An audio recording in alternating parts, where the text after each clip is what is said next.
शिवगंगा का रहस्य, आत्मशुद्धि की दिव्य धारा।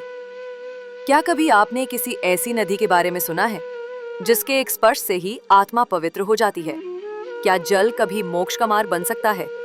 आज हम बात कर रहे हैं उस पावन धारा की जिसे स्वयं महादेव ने अपनी जटाओं में समेट लिया था, शिवगंगा। ये केवल जलधारा नहीं, ये है आत्मिक शुद्धि, पापों का प्रक्षालन और मोक्ष की सीढ़ी। शिवगंगा की उत्पत्ति एक दिव्य कथा। कल्पना कीजिए, स्वर्ग की अपार ऊंचाइयों से एक दिव्य नदी पृथ्वी पर उतर रही है। उसकी गति इतनी तीव्र कि पूरा ब्रह्मांड हिल जाए। देवताओं की चिंता थी, ये भूमि इस वेग को सह नहीं पाएगी। तब देवों के देव महादेव ने अपने जटाजूट में उसे थाम लिया और तब से वो पावन धारा गंगा बन गई शिवगंगा। ये घटना केवल एक पौराणिक कथा नहीं, बल्कि ब्रह्मांड और मनुष्य के बीच का सेतु है। जल नहीं, जीवन है। शिवगंगा, गंगा का जल सिर्फ प्यास बुझाने के लिए नहीं, ये है आत्मा को शुद्ध करने के लिए।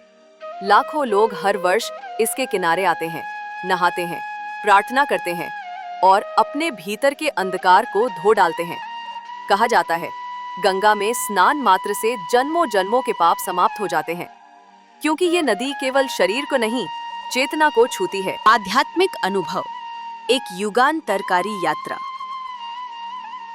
मैंने जब पहली बार शिवगंगा के किनारे स्नान किया था, तो ऐसा लगा जैसे कोई अदृश्य शक्ति मेरे भीतर उतर आई हो। एक शांति, एक मौन और एक आंतरिक आनंद। ऐसा ही अनुभव हजारों लाखों श्रद्धालु हर रोज महसूस करते हैं। ये कोई कल्पना नहीं, ये है आत्मा का पुनर्जन्म, पूजा और परंपरा। आस्था की नदी।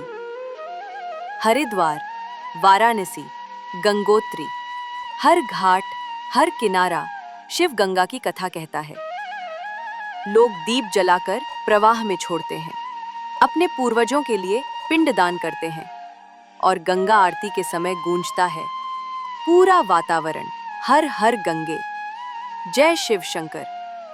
ये परंपरा नहीं, ये है जीवन की पुनरावृत्ति, कर्मों का प्रायश्चित और ध्यान का द्वार। आज की दुनिया में शिवगंगा एक चेतावनी और आशा। आज गंगा माता प्रदूषण और अनदेखी का शिकार है। जो नदी कभी मोक्ष का द्वार थी, अब उसे बचाने की आवश्यकता है। लेकिन आशा है, जब तक श्रद्धा जीवित है, जब तक हर दिल से निकलेगा गंगा मैया की जय, तब तक शिव गंगा का प्रवाह अविरल और अमृतमय रहेगा। संस्कृति और कला में शिव गंगा वेदों से लेकर बॉलीवुड तक, चित्रकला से लेकर संगीत तक, हर जगह शिव गंगा ने प्रेरणा, प्रेम और पुनरुत्थान का रूप लिया है। कभी कल्याणी, कभी त्राता, कभी मातृरूपा बनकर शिव गंगा ने भारत के हृदय में एक विशेष स्थान बना लिया है। निष्कर्ष, क्या आप तैयार हैं शुद्धि की इस यात्रा के लिए? अब सवाल आपसे है, क्या आपने कभी शिव गंगा के किनारे बैठकर अपने भीतर झांका है? क्या आपने अपने विचारों को गंगा के प्रवाह में समर्पित किया है? क्या आप तैयार हैं उस शांति के अनुभव के लिए जो जीवन को बदल दे? तो आइए शिव गंगा की महिमा को नमन करें, अपने जीवन को पावन बनाएं और इस दिव्यता को दुनिया तक पहुंचाएं।